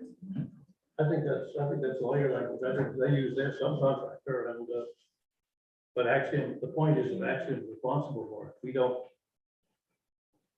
deal with the subcontractor. Well, do they have a list, you know how like this certain utilities, or, you know, there'll be, like, we have an approved list as the town of a bunch of engineers that if we want to have something done, we don't have to go through the rigmarole of putting it out. We can go to CVMI, we can go to the one in Gray, Goro and Palma. We can, you know, we've done it, we've vetted it. Is that what they're talking about? Basically, I think so. I'll tell you where that contract is gonna be. It's Hawkeye Construction, and that's what they do, is do fiber optic systems. So I didn't know if the state certifies that, or is it They- just, it's from the state? Yeah, and we are going to, it's relevant here, I think, that we're going to have an engineer look at the plans and then spot check it under construction, and then get involved in the testing at the end. So you're gonna have somebody who's going to actually be peer reviewing this Yeah. independently? Yeah. Okay, Jay, do you have any more? Yeah.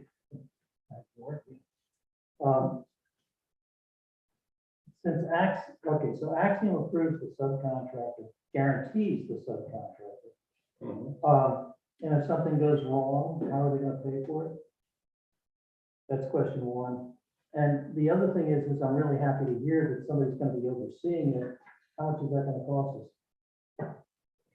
Are you asking Michael? That's okay. I'm sorry, how much is that gonna cost? No, that's okay. Okay, I just want you guys to get back and forth. And as to who's gonna pay for it, it's Axiom's guaranteeing the performance of the subcontractor, all right? That's not our problem. We're paying Axiom, we're not paying subcontractor. So Axiom's, if something has to be redone, that's Axiom's problem, they'll have to pay for it. That's normal. Can I just ask The a next- question? So Jay, if you don't, if that answer doesn't, if you have concern about that answer, you could add it to your attorney question. Now, about the engineering, I can only give a provisional answer because I'm waiting for, I asked about 4 or 5 companies to do that sort of thing. I got responses for 3 of them, and 2 of them followed up further, but I'm still waiting to hear a number from the second. But the one that did follow up, they said $7,000.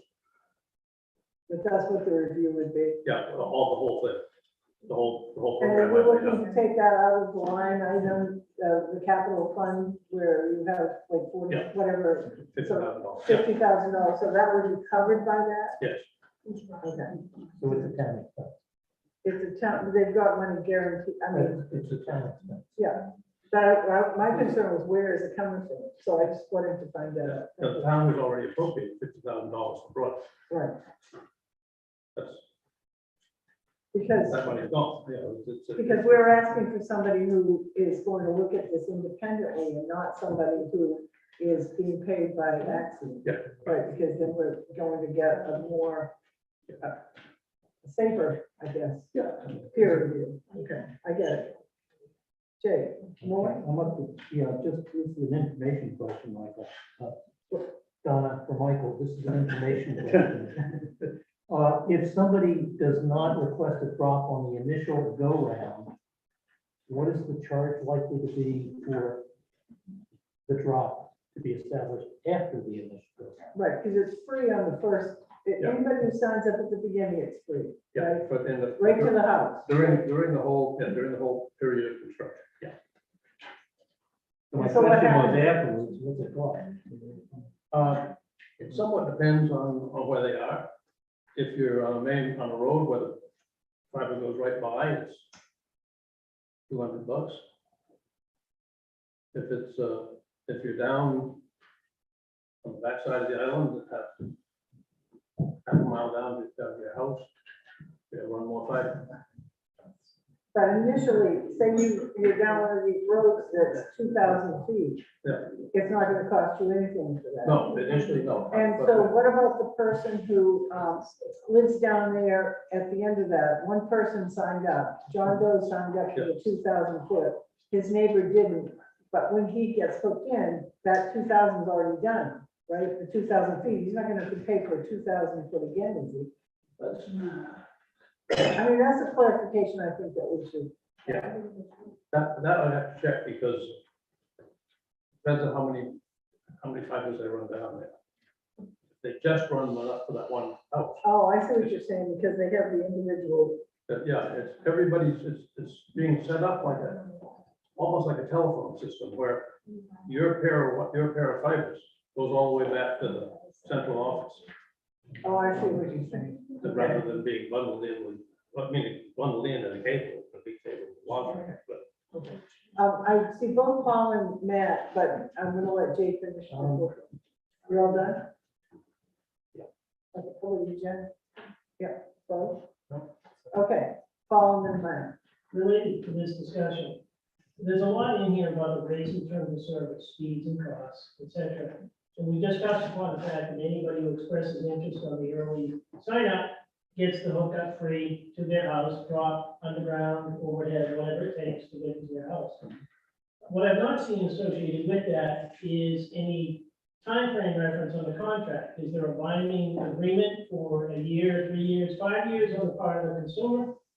No, I know if I go to Verizon and if I ask them for a hotspot, I pay for it, but I can try it out for 30 days. If I don't like it, I can bring it back for refund. Within this arrangement, if one were to sign up for the basic service, okay, and the world changes, technology changes, or there's dissatisfaction with the service, are they bound to that agreement for any fixed period of time? there's been no discussion of that. Nobody's mentioned that the subscriber under contract. Well, I happen to be at the end of that half mile. I know. So I guess, so Paul's question, this is a good one for the attorney. His question is, if you sign up under the free thing and then you want to drop it, are you obligated for 4 years? Any period of time. Or any period of Are time? do you have any responsibility for the cost for installation to your house if you choose to not be a consumer after the initial? I mean, I would think no, No, but, I think I can answer. but I think that we should get a legal opinion. Yeah, we could, I don't still think it's been clarified in any document. the way it's been, no, I think that there is no idea of a contractual obligation for subscribers. But some of subscribers, because they're getting 6 months much cheaper, 6 months for $20 and, he's gonna ask them to subscribe a year at a time. Because of the off-season rate. Turning them on, turning them off is a pain. But for regular subscribers, the way it's gonna work is put up $100 interest money, which is then applied to your bill. Because they don't want to hook you up and then have you not subscribe at all. But there's no requirement to stay subscribed, that I know. Okay, so that's something we need to clarification. Thank you, Michael. Thank you, Paul. Can I Jay, ask something about what Michael just said? yeah, and then we go there. You said you put up $100 to get hooked up, Yeah. And you get it applied to your bills. and you get it applied, It's but applied. if you decide at the end of a month that you're no longer happy, you lose the $100. I don't think, once you get hooked up, I don't know, that's That's a a question. question. I mean, Yeah, that's what it's a fair you question. just suggested, so. Fair question. I don't think it's critical, but it's a fair question. Matt and Beverly. So just a comment on Jay's question about people that may decide to get hooked up after the initial, round where it's free. My experience with Axiom is in getting hooked up, we had an opportunity to get hooked up early because the fiber line that went down North Road. And we're obviously pretty close to where the fiber line was running. They had to run it across the yard and then over to the house, whatever, it was probably 350 feet or something like that. But they charged us $1,000 to do it. So if they're gonna be the only game in town, the town is gonna own the infrastructure. But basically, any other company is gonna be excluded from working on that infrastructure. I think that it might be a reasonable thing for the town to do, to have a rate of installation of that kind of thing sort of nailed down before we go into the contract. Otherwise, it just, I think Axiom is a, obviously a company trying to make money. And if they have a monopoly over these new installations, it seems like we should have some sort of control on the cost. Okay, good point. So you get this down, Richard. Thank you. Beverly. Honestly, there's none of these questions really aren't for the lawyer, but for Axiom to answer. Aren't they? Yeah, well, we can sort that through, but we need to capture the question.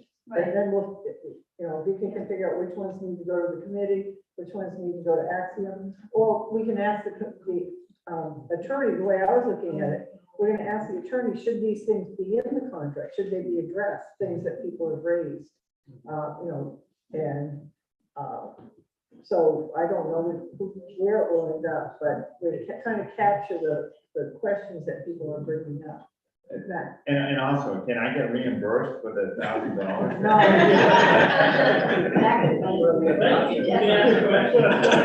The Historical Society paid $20,000. It's impossible for you to get.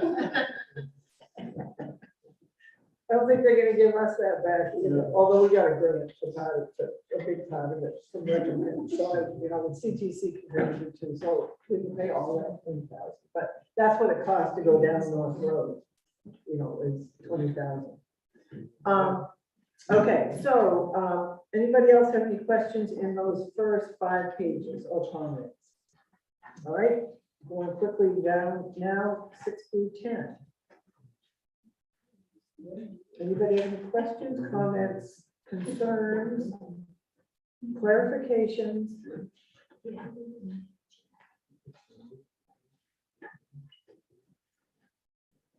About these pages? Thank you. Gotta say, for I hope I hope the bike doesn't get you on the way.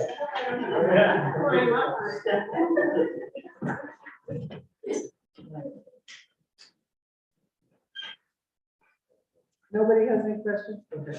All right. So then now we're on 11. I have a question on 11. And maybe I'm gonna ask this question to Michael or Richard.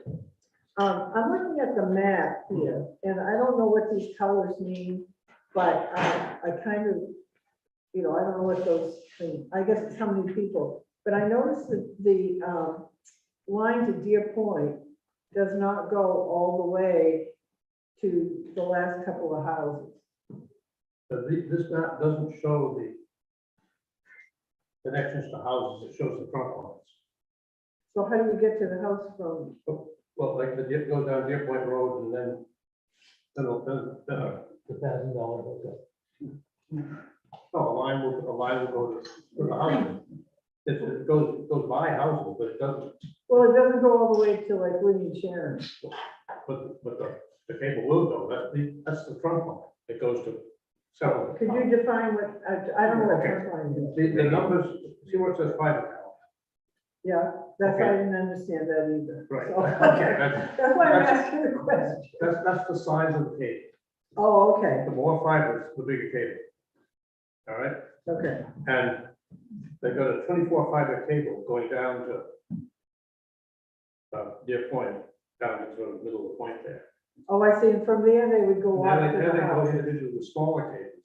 Oh, okay, A 24 fiber cable will sort of 12 houses. Okay, I get it. So like down Curate Farm Road, Yeah. it stops before you get to either house. Yeah. But it's gonna keep, So it's gonna go, okay, I thought they It's were not stopping the people. No. Okay, it doesn't so I'm show, gonna ask the question. it doesn't, no, it's a good idea, it doesn't show the connection. to the Okay, houses. that's why, There's other places on the back shore where it doesn't show, right? yeah, okay, I get it. All right, thank you. All right, anyone else have any questions on these? Just a question on 11. Are these the people that have action currently? No, the dots on the map, Yeah, so that's all the houses and all the locations, basically. mine's not on there. Nor is your internet.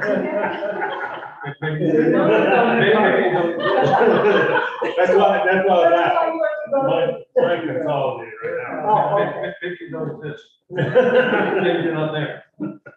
Not important enough. No, I don't have Maybe to maybe do. somebody screwed up. Oh, maybe. I do. This plan doesn't really have any legal authority anyway. Okay. All right, so it's just kind of showing the concept Yeah. of what kind of cable you'd have to go in the road. Yeah, I basically. mean, go, okay, I get it. All right, anyone else have any questions on 11 through 19? Paul, anybody on the board? Jay and then Paul. Page 17. The construction budget. Total budget, $1,684,000. Town approved a $975,000 bond issue. Your basis of this operation is a $600,000 grant. $109,000 short on that basis. Where did you get the basis of the operations of $600,000? I have to go back and find it. Okay, guys, Yeah. we need to keep moving. It's in your paperwork. So my question is where's the other $100,000 come from? And if there are cost overruns, where do they get picked up? The grant we have actually applied for is $800,000. And the numbers in this are, the shaded numbers are very much estimates. As the rec says. The $292,000, we should not have to pay because we're a municipality. But, Oh, that's right, didn't they just pass a law on yes, that? they did, the state did, Okay, but okay, I get that. But the way it is if Consolidated or CMP says, no, you gotta pay these invoices, or we're not gonna do the make ready on the polls, we got a choice. Either pay the invoices and sue to get the money back, or we will let it go from the court, so we're 2 years down the road before we get anything happen. So that's he chose to put it in the budget, even though we don't have to pay. Okay. Because that's been an issue that whole business for a long time. Yeah, it is. David, The same is true with full replacements. And Yeah, right. And the applicant and the license numbers. I think Douglas done these same poll studies 4,000 times. Yeah, I think that's right. They keep changing. Jay, do you have any more questions before? we- Not more, I just like the question I asked, what happens if there are cost overruns? So, Well, but if we don't get the grant, we're probably not going anywhere anyway. If we don't get some grants, but I don't know. So what's the question? I mean, cost overruns, we don't pay it. That means that if they're contracted to perform service for a certain price,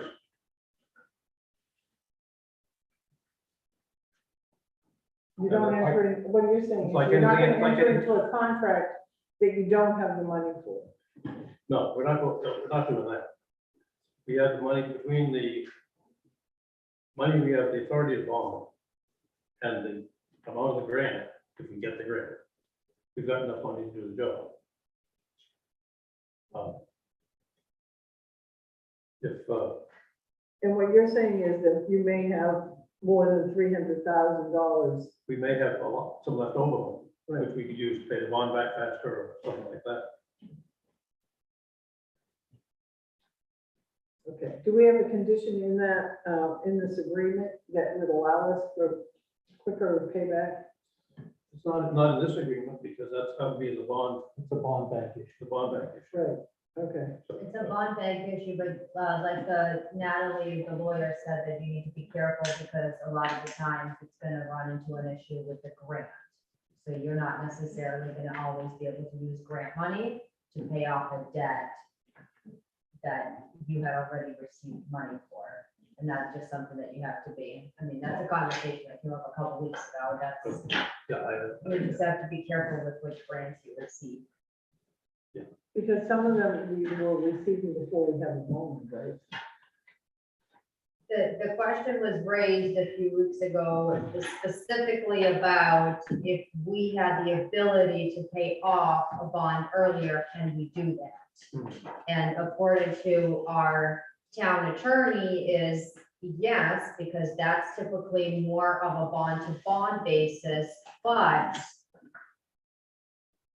we are, you know, if you receive a grant, you're not going to be able to pay off a debt for a service you've already received.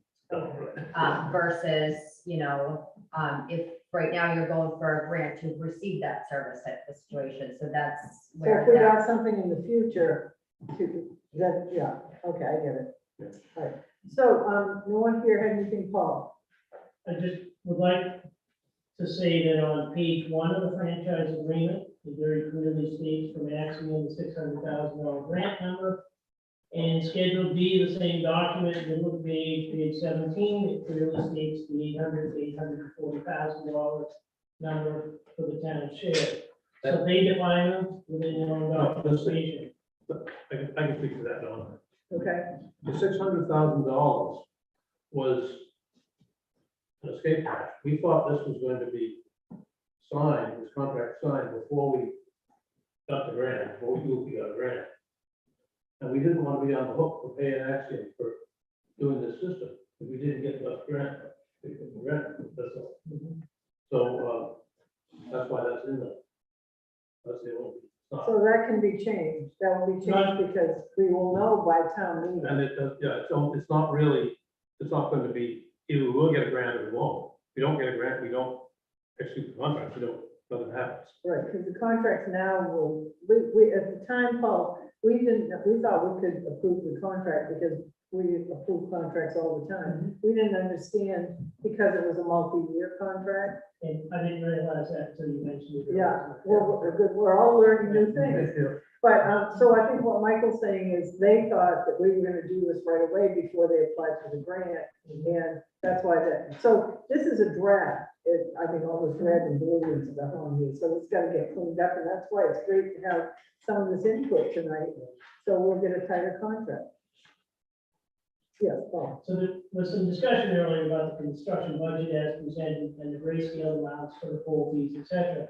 So the budget, I realize, okay, some of those numbers may change, but if you flip the page, it's a separate attachment to a legal contract that as formatted, the selectmen have been asked to sign or if presented to the townspeople. The town will sign, it very clearly states the timeframe for invoicing and what the amounts are gonna be, okay? And within this agreement, it states the terms, which are essentially payment on demand.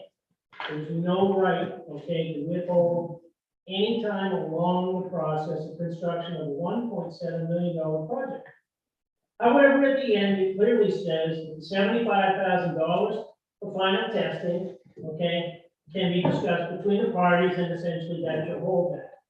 So I merely want to point out that 4% holdback on a project this size is extremely risky, because that's walk away money in my world, okay? If the parties can't agree to get it all done at that point, for 4%, you're gonna lose your contractor, and you're gonna have a bunch of stuff hanging on poles that won't work. So there's tremendous risk as structured in their defined language of contract term for milestones, payments, okay, and obligations. I am also puzzled by the math on the creep of this project, how it went from August 2021, Axiom numbers of 1.3, okay, to info the town sent out at 1.35, and now we're up to 1.684, okay? So the clock hasn't even started on construction of the project, and we've seen a $300,000 creep. That $300,000 is the make ready cost, which wasn't included in the initial budget, because we don't think we have to pay it. Okay. The original proposal. And we went round and round about it, maybe, discussed with Mark, and all about that sort of stuff. We figured finally we gotta put it in, because otherwise it would just hold the project up. So help me understand, or an open question, why milestone number one, okay, the very first bill the town's gonna receive. Yeah. And have to pay, is $327,000, $327,313. What page you on now, Paul? Attachment B, page 18 of Okay, 19. Because- So when they submit the bill, it has to be paid. If at some time in the future, the town through legislation that's passed and, okay, substantiated, gets a waiver on that, and make it a money back. But right at the outset, we have to pay for that. That $300,000 is basically, that $300,000, that first payment, is basically the period, fiber cable. No, that's Yes, down, it is. that's down for full registration. I don't know. The whole registration is $1,500.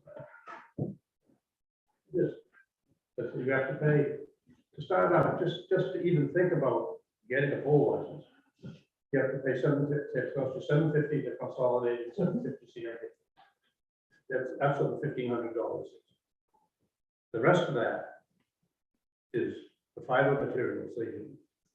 And the lead time on fiber cable right now is between 6 and 8 months sometimes. So they want the money right then, get it live, so that 8 months later, we actually get some payment. That's why that's there. The question, the ones you're worried about are later down where it says pole replacement and pole make ready, invoices paid as received. Yeah. That's the $300,000 that got more expensive. So I guess that what I really ask is that, having learned that there is likely to be substantial material delays in the project, it's unlikely to present a contract that says it will be completed in 12 to 15 months. Well, once So do they, you feel the burden is on Hawkeye and Axiom now to further define the realities of today's construction standards? well, I think that one thing that here, all these dates are not applicable anymore. I mean, this whole thing's gonna be redone because it won't even be loaded on until June. And it's not the specific dates going into my comment, it's the timeline. They present a 15-month timeline. But it sounds like after execution, we're looking at substantial delay before even the major materials are even available. but with actual construction, the time consuming part of it is the make ready. The actual construction doesn't take long, but if you look at the construction rules, that's Hawkeye's estimate, that figure that's what it is. I don't base my comments on talking to others who are doing it on the internet. Are you worried about that it will take longer than 15 months? Oh, sure.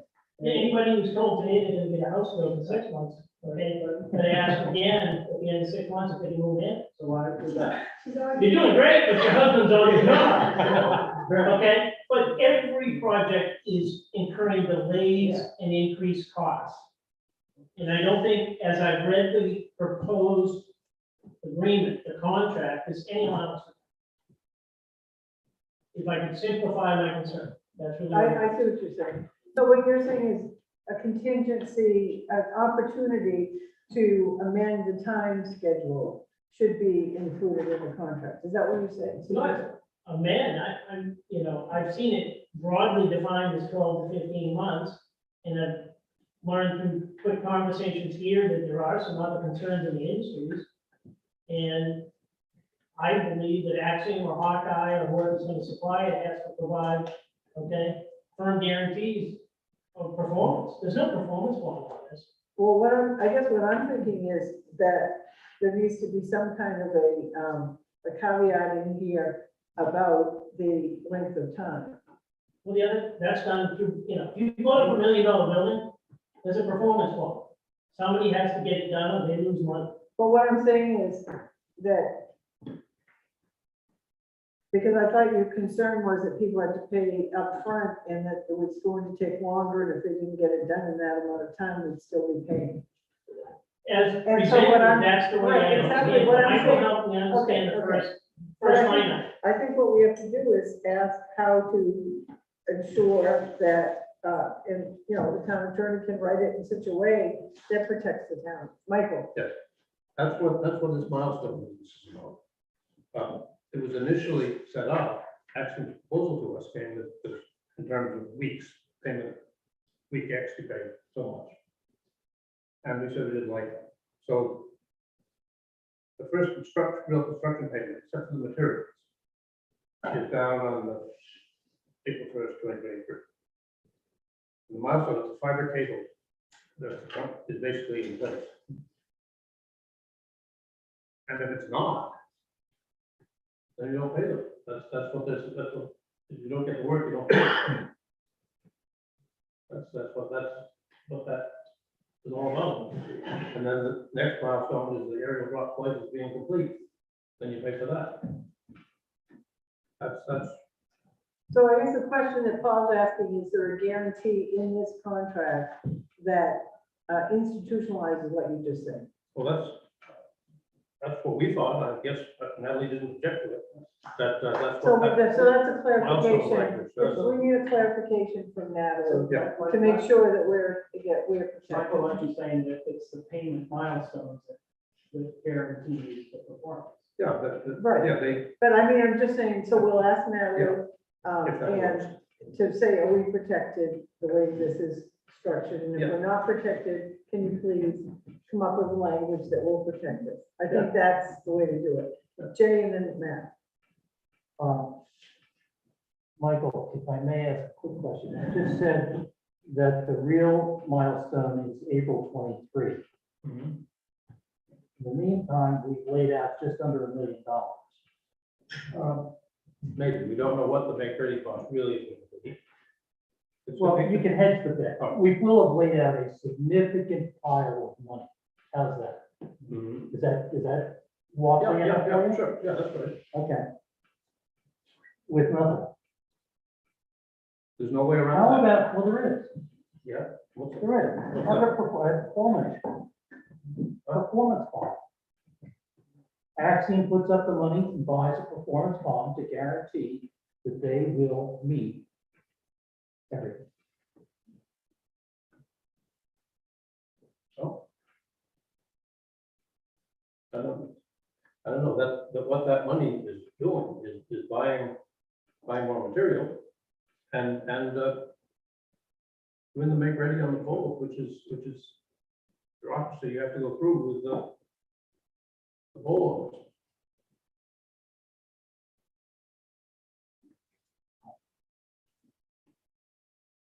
So that's the liability I spoke to earlier, which is it's all on our heads. And Axiom doesn't have it.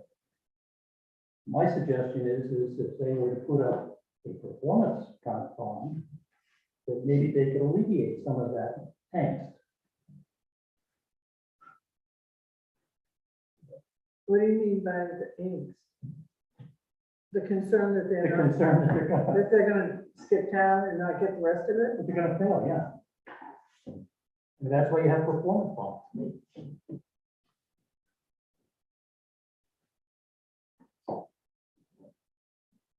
Just a thought for your friends of that. My friends, Well, the Yeah. folks at Axiom. he's on the other side.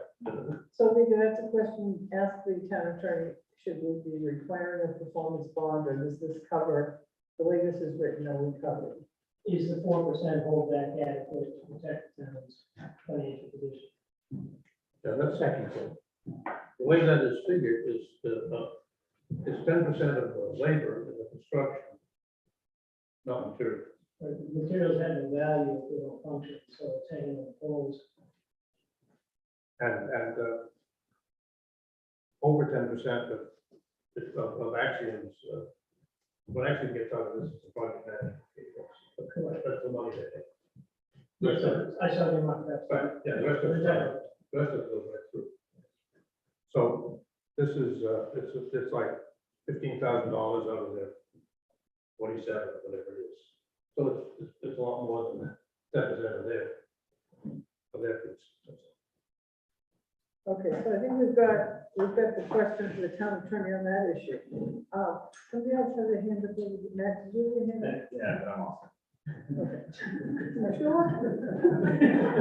This is your opportunity. Okay, so is there anything else in this contract that somebody has picked up on that we should be checking with the town attorney or needs more clarification? All right, seeing none. Then we will wait to hear back from Natalie, and if, you know, Jay, if you have some really specific questions, you can talk to Lisa, make sure she's captured them, and if she hasn't, make sure, you know, they get answered. Sure. I mean, What are you doing next week, Deacon? Reading your email. Starting Monday? it's not starting Monday, you gotta have it done by Friday. She's on a fast track. I mean, she doesn't have to have it done, you have to have it done, give her. Okay, so, thank you all for that participation, and, we will see this contract again. So it's probably good that we have plenty of time to, get this, all these things worked out before then. Thank you all. All right, so the next thing is communications. Anybody have any communication that you haven't heard about tonight? No? Okay, so moving on, could we have a motion to approve the minutes from March 3rd, 2022? So, Okay, that's moved by Bo, seconded by Jay. All in favor? Unanimous. And items to be placed on a future agenda. Next time we know we'll be hearing about Indian Point. We'll probably have, we may have an update from Carol Morris, but we don't know for sure. Anything else that we, we had dump stuff already? No, I don't think we'll have a dump stuff already. Okay, so we may have, it depends on how much is on there about whether we bring broadband back then or at the next meeting, because we still have time. So it depends if we've got that back. Anybody else have any thoughts of something that we need? Is that when the victuals licenses will be? No, it'll be a little bit later, we're still getting those in. Okay, We'll have a report from our code enforcement officer. oh yeah, that's right, because we put him on tonight, he wanted to do it, but we thought we had too much on the agenda. Fee schedule. So what he's doing, just for those of you who are here, in case you're interested in come back, he's going to make a recommendation as to some changes in the building permits, plumbing permits, and all those kinds of things that reflect more about the costs of doing business. Anything else anybody can think about? I'm sure there'll be 5 more things that will happen between now and then. All right, so if there's nothing else to be bring before us, do we have a motion to adjourn? move to adjourn. Okay, moved and seconded, we're adjourned. Thank you all for coming, thanks for hanging out, hanging through the event. That sounded kind of like that. You want to keep on going? That sounded interesting. The next meeting would be the first.